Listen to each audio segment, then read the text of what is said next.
Et bonjour et bienvenue sur ce 3e épisode du podcast Éveille ton âme. Pour ceux et celles qui ne me connaissent pas, enchantée, je suis Plume, coach diplômée d'État ainsi que psychothérapeute énergéticienne, guide en travail respiratoire, en méditation créatrice et futur professeur de yoga. Je suis ici pour honorer et expérimenter la vie qui est en moi et j'adore vous guider sur ce chemin. Je vous accompagne vers la reconnexion à l'amour inconditionnel de vous et je vous aide à redécouvrir vos potentiels illimités. J'ai créé un métier qui me permet de partager ce qui m'aide et m'inspire pour une vie riche de sens, d'abondance et d'amour de soi.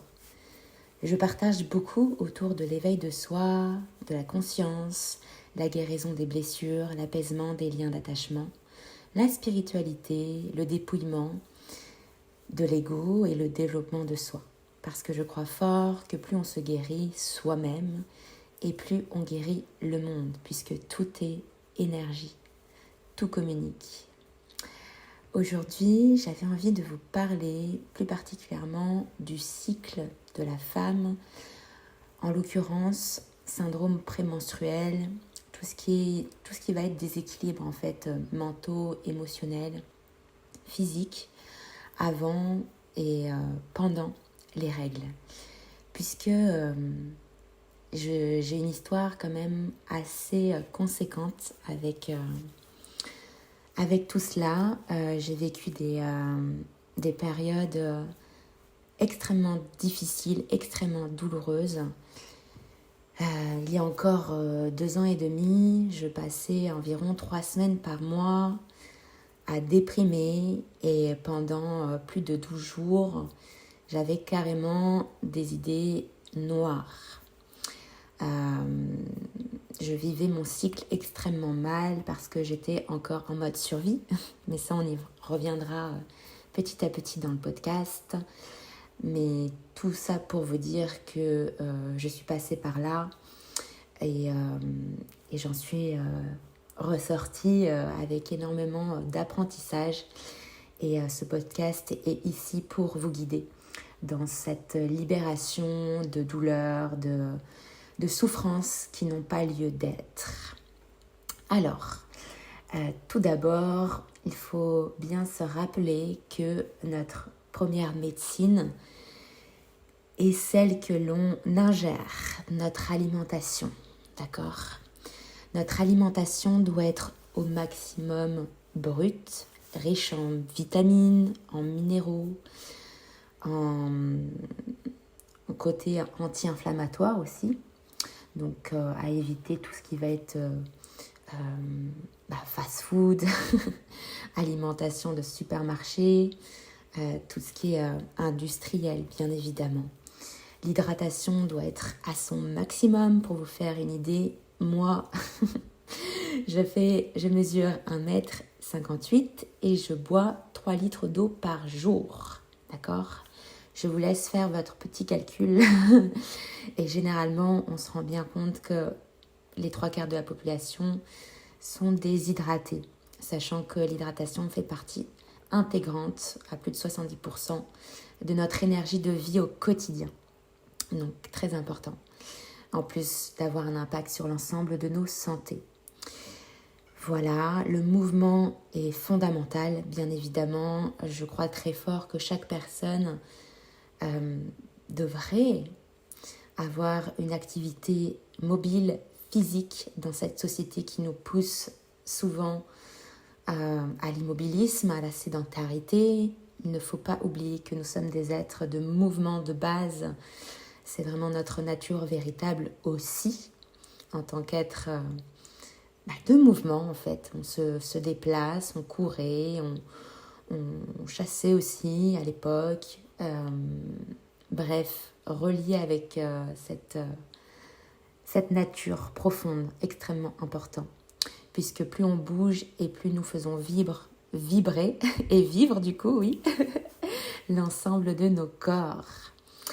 J'aimerais aussi vous conseiller un fabuleux ouvrage Il s'appelle... Oh, on entend l'orage.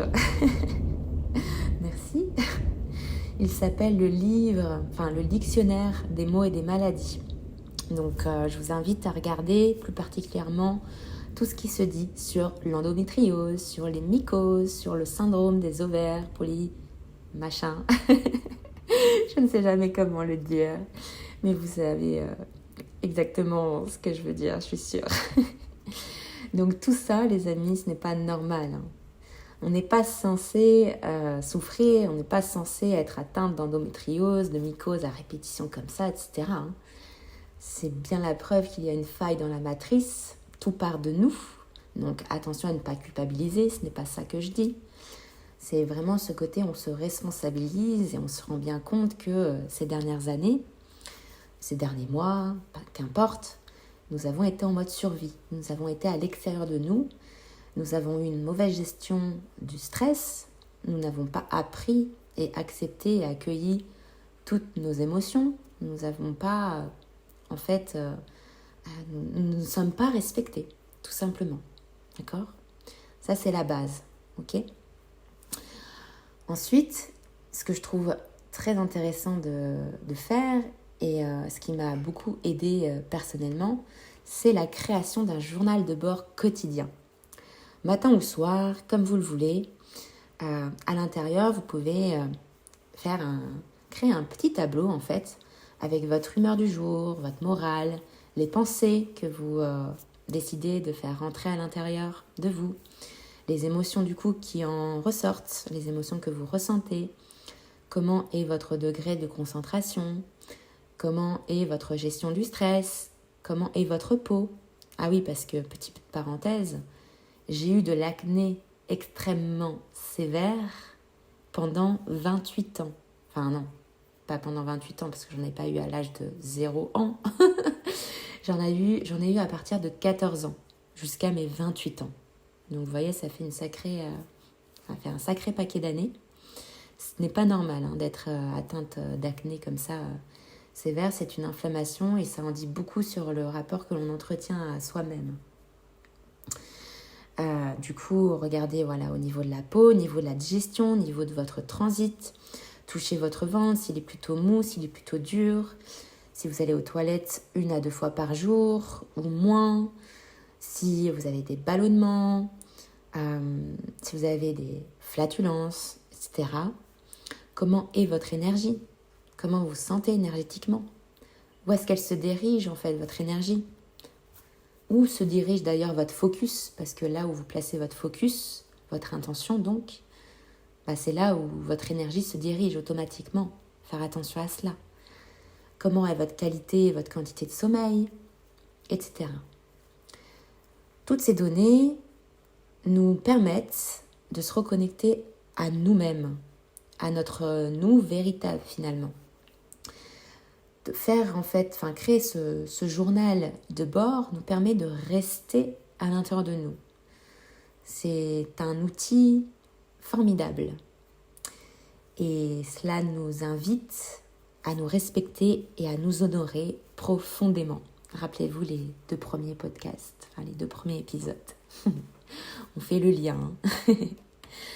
Je trouve aussi que à partir de ce journal de bord, je vous invite d'ailleurs à adapter votre vie en fonction de toutes ces données au quotidien.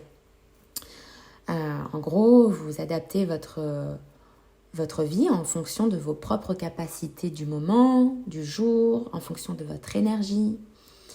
Cela vous invite également à accepter et à lâcher prise sur votre propre cyclicité parce que pour rappel, l'être humain, la vie, le soleil, la terre, l'univers, la lune, absolument tout est cyclique.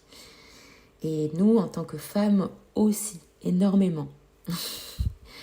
C'est ça, quand j'ai pris connaissance et conscience de cet aspect, ça a été un life changer pour moi.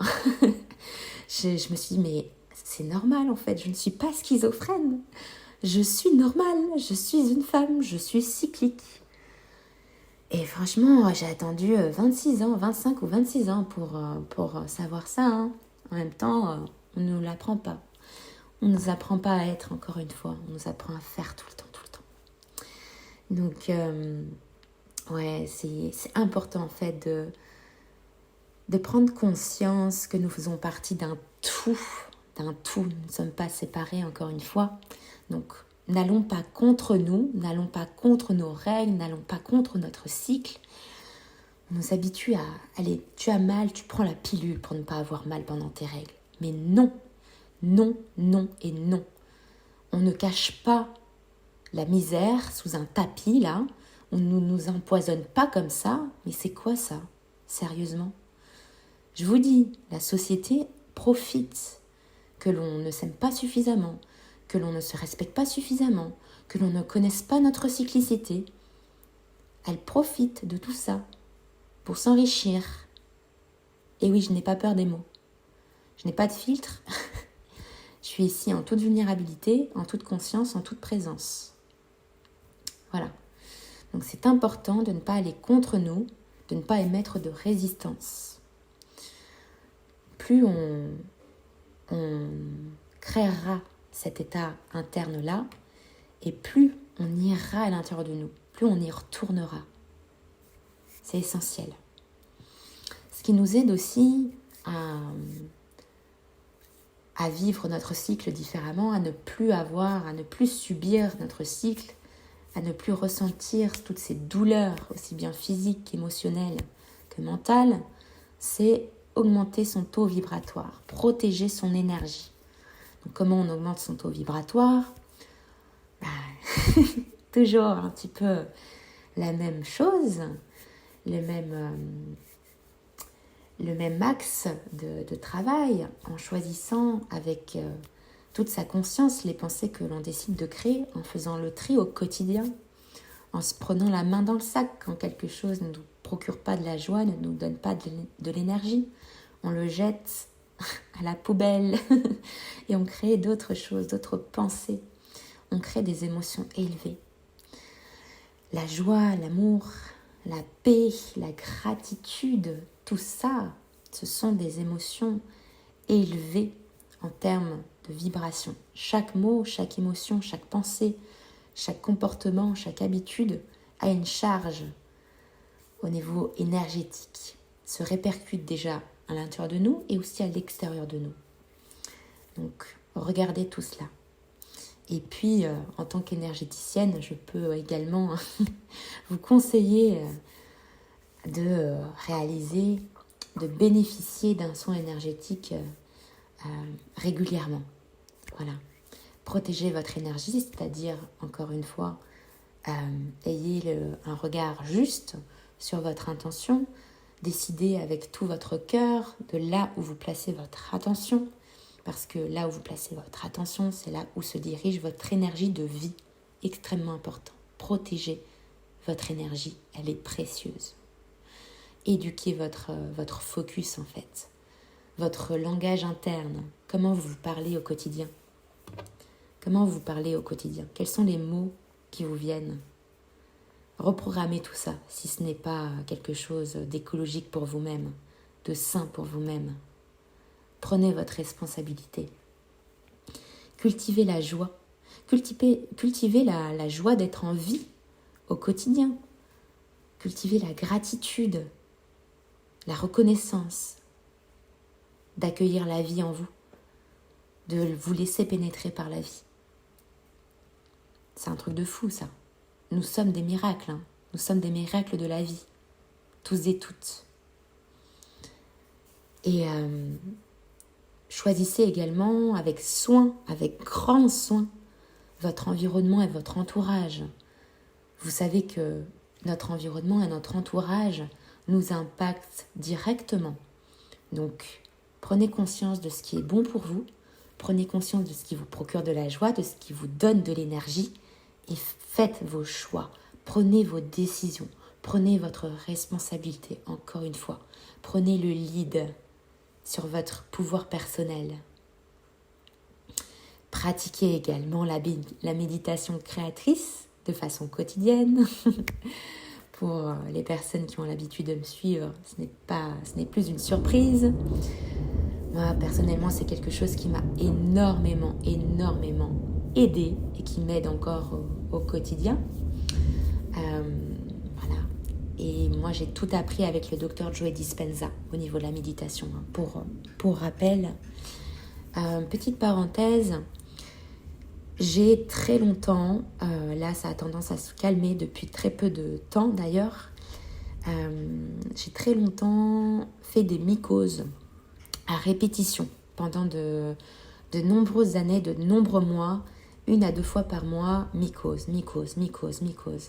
Alors que j'avais une hygiène de vie quand même assez élevée, pour ne pas dire irréprochable.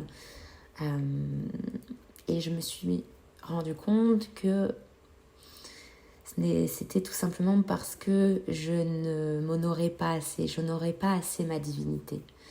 Je n'aurais pas suffisamment ma puissance sexuelle, mon énergie sexuelle, mon rapport à moi-même, à ma goddess en fait, à ma déesse. Donc voilà, ça a tendance là depuis plusieurs semaines à se stabiliser. Donc je suis très contente et ça ne s'est pas fait d'un coup d'un seul, ça s'est fait vraiment par étapes. Petite parenthèse fermée. Pour continuer avec les tips qui, moi, m'ont aidé et qui aident les personnes que je coach au quotidien, c'est vraiment libérer le corps, bien évidemment, puisque le corps garde tout en mémoire. Le corps garde absolument tous les blocages énergétiques, tous les blocages émotionnels qui n'ont pas été libérés, d'accord ? Chaque tristesse, chaque colère, chaque frustration qui n'a pas été libérée, qui n'a pas été exprimée, qui n'a pas été transmutée, créer des déséquilibres hormonaux, créer des déséquilibres à l'intérieur de nous et créer des maladies, d'accord ? Donc ça peut aller du simple rhume au cancer, aux tumeurs, etc., aux maladies auto-immunes, aux mycoses, à l'endométriose. Vous connaissez la chanson maintenant. Donc libérer le corps de tous ces blocages, de toutes ces tensions, de toutes ces mauvaises croyances, de toutes ces résistances avec bien évidemment le dépouillement de l'ego. Moi encore une fois, c'est un travail que j'ai effectué, que j'ai commencé à effectuer depuis le mois de décembre de l'année dernière. Et encore une fois, c'est un life changer. Et je vous en ai parlé dans l'épisode 2 de ce travail-là. Le travail du souffle aide énormément à libérer le corps de tout ça, d'accord ? Donc c'est pour ça que je travaille mon souffle de façon quotidienne, plus spécifiquement, plus intensément, une fois par mois, depuis 2 ans, je vais y arriver. Donc voilà, c'est ce qu'on appelle plus communément le breath work. La méditation, bien évidemment, créatrice, aide. Oula, c'est Simba qui vient de sauter sur moi. Je suis désolée pour le bruit. J'espère que ça n'a pas été trop désagréable. Excusez-moi. La danse tantrique aide énormément justement à se reconnecter avec sa puissance divine. Et j'adore ça, personnellement. Se toucher, se masser, s'aimer plus que tout au monde, s'accompagner au quotidien. Ça nous permet en fait de réveiller, d'éveiller tous nos sens. D'accord ? Je vous en ai parlé aussi dans l'épisode 2 du côté éveil des sens, de ce côté éveil des sens. Tout cela, c'est honorer son féminin divin, c'est s'honorer en tant que déesse que nous sommes toutes. D'accord ? Donc à nous de révéler, de réveiller tout cela, parce que voilà, ce n'est pas encore une fois quelque chose qui est communément appris. Voilà, et puis les plantes, vous savez que moi j'aime énormément utiliser les plantes médecine. J'ai été un petit peu coupée, encore une fois, par Simba, mon chat. Donc je reprends. Je vous disais que se faire aider avec les plantes médecine, c'était une excellente idée parce que les plantes sont des outils incroyables, sont des amis incroyables de guérison. Du coup, voilà, si cela peut vous intéresser, mettez-moi un petit commentaire et puis je vous indiquerai en particulier des plantes qui vous aideront dans ce process d'équilibre hormonal.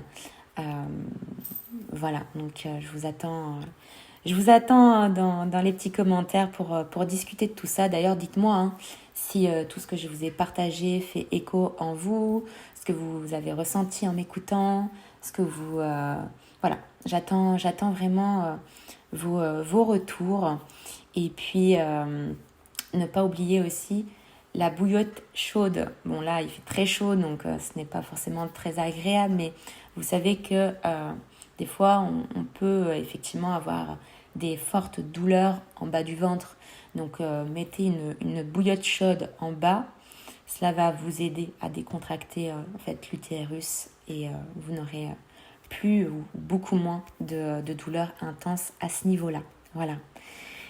Et puis, je vous invite à célébrer votre cycle avec toute votre joie, avec bonheur, avec amour. Admirez-vous, massez-vous, placez cette bouillotte chaude en bas de votre ventre. Parlez-vous avec amour, avec bienveillance, complimentez-vous, accueillez-vous, accompagnez-vous. C'est essentiel tout ça. Accéder à votre féminin sacré, c'est réussir à ce que votre conscience soit en accord avec votre corps. C'est d'ailleurs la raison pour laquelle il est essentiel de vous créer une belle harmonie entre vos deux énergies, yin et yang. Je pense que j'en reparlerai dans un autre épisode. Grosso modo, l'énergie yin, c'est votre énergie de réception, c'est l'énergie reliée à la douceur, à la lune, à la réceptivité, à l'accueil, à tout cela. Et l'énergie yang, c'est l'énergie de structure, l'énergie de sécurité, l'énergie du soleil, l'énergie de l'action. Et il est essentiel d'avoir autant l'une que l'autre et de savoir petit à petit switcher entre l'une, entre l'autre pour justement protéger son énergie au quotidien et créer un rapport avec soi le plus sain possible. Et j'ai d'ailleurs moi-même ressenti beaucoup de plaisir à retrouver ma puissance féminine. D'ailleurs, je ne dis pas que c'est fait, c'est acté, c'est terminé. Accéder à sa puissance féminine, c'est quelque chose qui se nourrit, je pense, jour après jour. C'est ma croyance, en tout cas pour le moment. Puisque, encore une fois, pendant plus de 25 ans, nous n'avons pas du tout été éduqués à tout ça. Donc, on ne change pas d'un coup d'un seul en un claquement de doigts. Et d'ailleurs, tout ce process-là, tout ce paradigme, c'est ce qui m'a aussi permis aujourd'hui d'être plus épanouie dans ma vie professionnelle, dans ma vie intime. Donc, sachez encore une fois que tout est lié. D'accord ? Tout a un impact. C'est un petit peu comme un jeu de domino, vous savez. Donc, dans votre vie de tous les jours, vivre votre féminin sacré va vous apporter plus de confiance en vous, en votre cycle, en tous vos corps, physiques et subtils, en les autres aussi, et en la vie bien sûr. Votre essence féminine provient de votre capacité à comprendre justement votre cycle, votre énergie sexuelle, comment d'ailleurs aussi la transmuter, la transformer cette énergie sexuelle, avoir aussi des rapports bien plus profonds, des rapports intimes, plus profonds, plus sacrés avec vous-même et avec votre partenaire.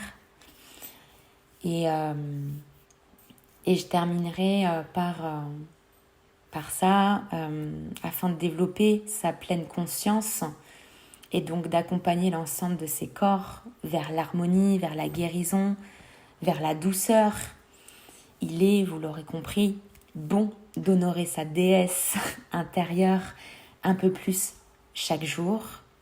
Et je vous rappelle que tout est une question d'intention.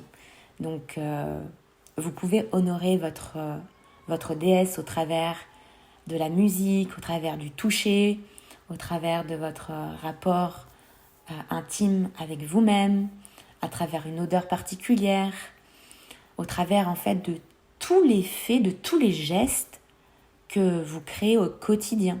Tout est une question d'intention.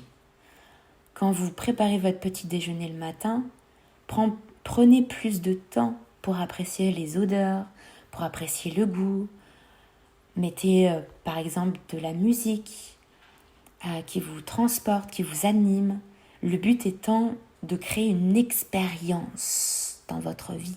Votre vie entière est une expérience du moment présent. Rappelez-vous encore une fois l'épisode 2. Tout ça là, tout ce que je viens de décrire, vous connecte au moment présent.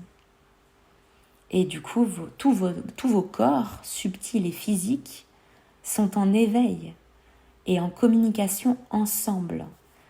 Ce qui crée bien évidemment derrière une harmonie, une paix, un plein amour à l'intérieur de vous.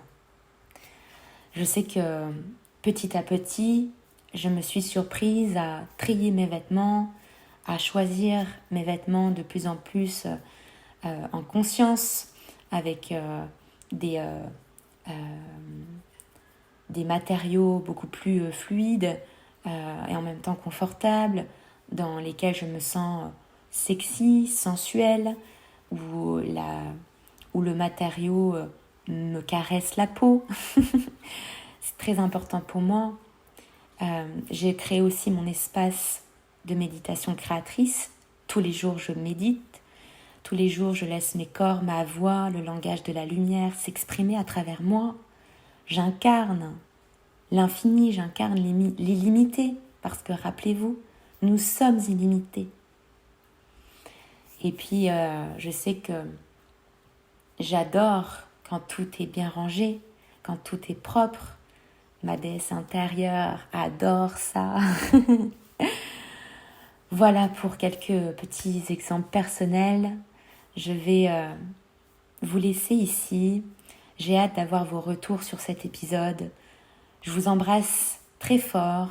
Honorez-vous chaque jour. Et je vous retrouve très bientôt. Peut-être pas la semaine prochaine. Peut-être plus dans 15 jours. Je vous tiendrai bien évidemment au courant. Je vous laisse toutes les informations dans la barre d'infos, justement, juste en bas. Je crée mon événement en présentiel sur Lyon le 22 octobre. Cela fait 2 ans et demi que j'ai à cœur de mettre en place cette journée de ouf. Je vous invite à cliquer sur le petit lien en bas.